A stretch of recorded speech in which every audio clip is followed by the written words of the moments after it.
Terbawa menuju Greenwood, Senin 6 Mei 2013. Alhamdulillah, hari Senin pagi-pagi sekali akhirnya kami berhasil menemukan rumah Atika dan Mama Siti. Padahal 2 hari berturut-turut kami berusaha mencarinya, tak juga kami jumpai. Bersyukurlah pada Allah, akhirnya di hari keempat kami bisa bertemu kembali dengan keluarga yang baik hati ini. Menengok ke belakang, saat kami baru tiba di negeri ini, kami bagai kehilangan arah. Bagaimana tidak, dari awal bahkan sejak masih di Jakarta, Masjid Jami yang sangat terkenal itu akan menjadi tempat persinggahan kami dan tempat bermalam kami sebelum kami menemukan tempat penginapan yang tidak terlalu mahal. Sayangnya Masjid Jami sedang direhab total dan tertutup untuk umum sehingga tak bisa digunakan untuk sholat apalagi untuk bermalam. Dalam kebingungan itu ditambah dengan semakin derasnya hujan yang turun, seorang penjual makanan yang berada di dalam KLCC memberitahu kami, kalau mau sholat sebaiknya di Masjid India saja, tidak jauh dari sini. Lalu penjual makanan itu menerangkan jalan ke arah Masjid India. Setelah hujan agak mereda, kami pun bergegas menuju Masjid India seperti yang disarankan oleh pedagang tadi. Dari pertokoan yang dipadu dengan halte MRT, kami menuruni tangga menuju lorong yang di kanan kiri dipenuhi oleh pedagang. Ini adalah salah satu pusat perdagangan terbesar di Kuala Lumpur. Akhirnya dengan bertanya 2 kali sampailah kami di depan Masjid India.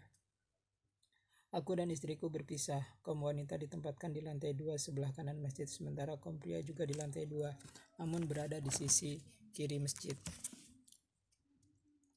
Selesai Isya, kami berharap masjid ini bisa memberikan tumpangan untuk kami bisa bermalam. Namun nasib kami belum beruntung. Masjid ini harus ditutup dan tak boleh seorang pun bermalam di masjid, apalagi kami orang asing.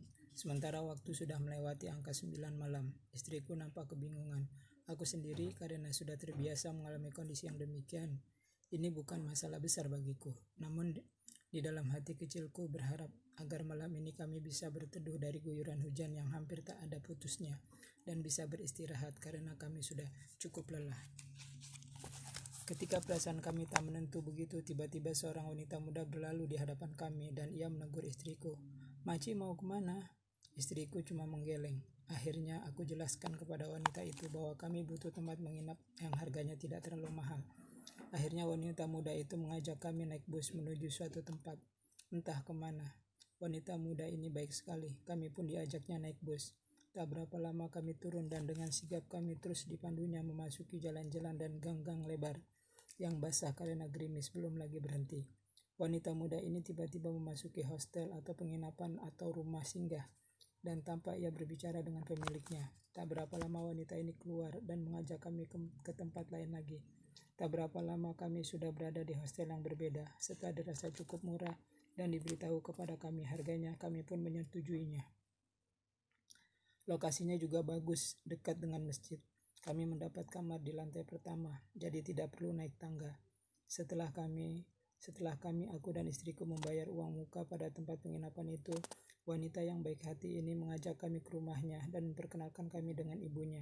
Kami berbincang-bincang sejenak. Ibu beranak ini berasal dari Sumatera. Ibunya sudah tinggal di Kuala Lumpur ini lebih dari 20 tahun, tepatnya 22 tahun. Sedang putrinya yang menolong kami ini sudah tinggal di negeri jiran ini selama 10 tahun lebih. Ia cuma tinggal bersama ibunya. Ibunya sudah bercerai dan menikah lagi di Malaysia ini. Namun tidak tinggal serumah. Tak berapa lama kami pun pamit. Atika mengantar kami ke tempat penginapan. Itulah sekelumit kisah mengapa kami berusaha keras untuk menemukan rumah wanita yang telah menolong kami ini. Dan alhamdulillah Allah Subhanahu wa taala menunjukinya. Tepat pada hari Senin ini kami berhasil menemukannya. Setelah bertemu dengan Atika dan sedikit bertukar cerita selama 3 hari ini, kami pun pamit untuk meneruskan pusing-pusing atau berkeliling lagi. Sudah 3 hari ini, itulah yang kami lakukan. Berpusing-pusing menyusuri jalan-jalan di Kuala Lumpur, menyambangi Masjid India, Masjid Pakistan, Gedung Seni, Gedung Kembar, Taman Merdeka, atau kami menyambangi lekuk-lekuk Kuala Lumpur dengan bus-bus kota berbadan besar. Bahkan kami keluar jauh dari pusat kota seperti yang terjadi pada hari ini. Tanpa disadari, dari tempat kami menginap, Coffin Hotel, kami naik bus menuju KLCC, pusat kota Kuala Lumpur. "Pakcik, turunkan kami di Sogo," kataku pada sopir bus. Karena saking asiknya kami menikmati pemandangan kota, kami menduga setelah sampai di Sogo, sang sopir akan memberitahu kami. Rupanya hal itu tidak dilakukan, bahkan tak akan pernah dilakukan. Sang sopir cuma bertugas membawa mobil dari satu tempat ke tempat yang sudah ditentukan. Ia tak akan direcoki dengan permintaan penumpang untuk turun di suatu tempat. Tandanya cuma memencet bel saja, baru bus akan berhenti. Pembayaran pun tidak melalui sopir. Tapi para penumpang sendiri yang harus aktif memasukkan uang sesuai tarif ke dalam box yang sudah disiapkan di depan setelah pintu masuk. Ada 2 cara membayar bus ini. Pertama, dengan menggunakan uang langsung atau melalui kartu berlangganan. Kecuali MRT, semua penumpang MRT harus memiliki pas untuk bisa menggunakannya, dan pas itu dijual melalui mesin sejenis ATM. Kita tinggal memilih ke tujuan mana dan masukkan uang yang dibutuhkan untuk tujuan tersebut. Maka mesin akan mengeluarkan kartu pasnya. Bila uang yang kita masukkan berlebih, maka sang mesin akan mengembalikannya setelah dikurangi harga pas yang kita beli. Tapi jangan khawatir, bila kita belum terbiasa dengan keadaan ini, sudah disediakan beberapa anjungan para petugas yang siap membantu kita untuk mendapatkan kartu pas itu. Hal itu juga yang terjadi pada kami. Aku dan istriku yang baru pertama kali menghadapi situasi yang demikian akhirnya harus dibantu oleh petugas kartu pas MRT. Antisipasi yang dilakukan oleh pemerintah kota Kuala Lumpur cukup mengesankan. Sebagai turis asing di negeri ini, kami merasa cukup puas dan terbantu. Aku dan istriku yang masih berada dalam badan bus ini saling berpandangan. Kenapa lama benar sampai di Sogo? Padahal dengan berjalan kaki saja cuma ditempuh lebih kurang setengah jam sampai 45 menit dari tempat yang kami menginap. Tapi ini sudah lebih dari setengah jam, belum sampai juga. Satu demi satu penumpang turun. Kami memperhatikan memang hampir tidak ada komunikasi antara penumpang dan sopir bus. Para penumpang yang mau turun tinggal pencet bel, bus akan berhenti, pintu terbuka dan penumpang turun. Begitu selanjutnya. Akhirnya kami sadar penumpang bus di Kuala Lumpur ini khususnya harus tahu di mana mereka akan berhenti. Kalau tidak seperti yang aku dan istriku alami, kita dibawa sampai jauh. Satu persatu penumpang turun, akhirnya cuma tinggal kami berdua dan sopir. Sementara itu bus terus melaju di jalan yang mulus. Ini melewati bukit-bukit, perumahan-perumahan, gunung-gunung yang nampaknya sudah tidak aktif lagi. Ini adalah bagian yang mendebarkan. Timbul prasangka buruk dalam hatiku. Kami mau dibawa kemana ini? Padahal sejak naik tadi aku sudah bilang pada sopir agar aku diturunkan di Sogo. Mengapa tidak berhenti atau aku dan istriku yang kurang memperhatikan tempat pemberhentian itu? Berbagai skenario buruk berkecamuk dalam diriku. Ini jalanan sepi sekali. Sesepi jalan tol di tengah malam buta. Jauh dari rumah penduduk. Sepanjang jalan yang ada cuma jalan itu semata. Kiri kanan tembok dan pagar yang tak mungkin dilalui orang. Apa sebenarnya yang terjadi dengan situasi ini? Aku dan istriku saling berpandangan. Kami cuma punya senjata payung, tak lebih. Jika ada perampokan di tengah jalan atau aku sendiri ngeri membayangkannya. Kubiarkan jalan pikiranku mengembara kemana-mana. Sementara itu istriku terus saja berzikir. Subhanallah walhamdulillah wa la ilaha illallah wallahu akbar. Kalimat itu terdengar berulang-ulang di tengah keheningan jalan tol pada hari Senin pagi ini. Suasana semakin mencekam ketika jalan itu benar-benar sepi. Cuma kami bertiga, aku, istriku, dan sopir bus. Bus terus melaju dan meliuk-liuk di jalan aspal yang benar-benar mulus. Segala risiko perjalanan ini memang tidak masuk dalam daftar ancaman. Namun situasi seperti ini sangat mendebarkan. Suara istriku berzikir semakin pelan. Aku pun coba mengikutinya untuk berzikir yang aku ingat. Alhamdulillah. Tidak berapa lama, jauh di depan jalan terlihat seorang memberi aba-aba agar bus berhenti. Semakin dekat, sosok itu semakin jelas.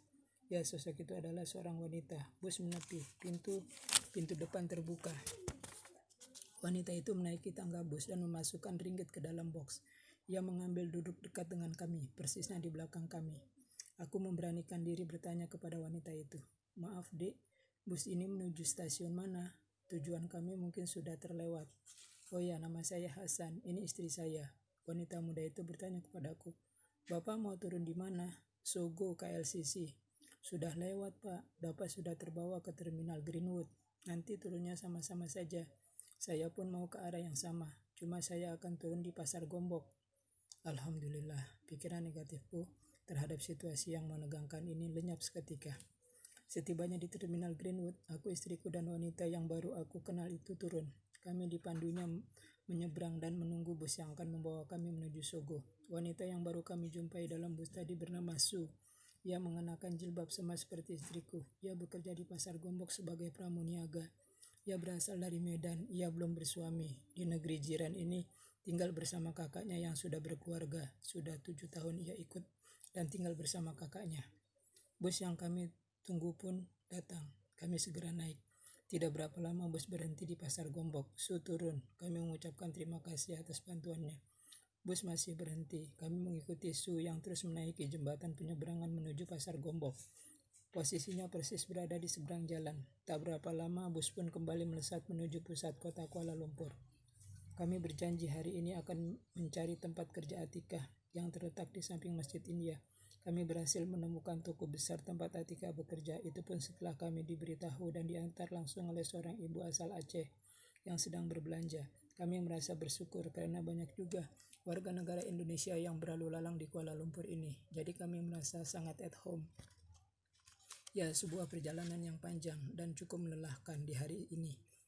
Setelah puas berpusing-pusing, kami pun kembali ke hotel tempat kami menginap.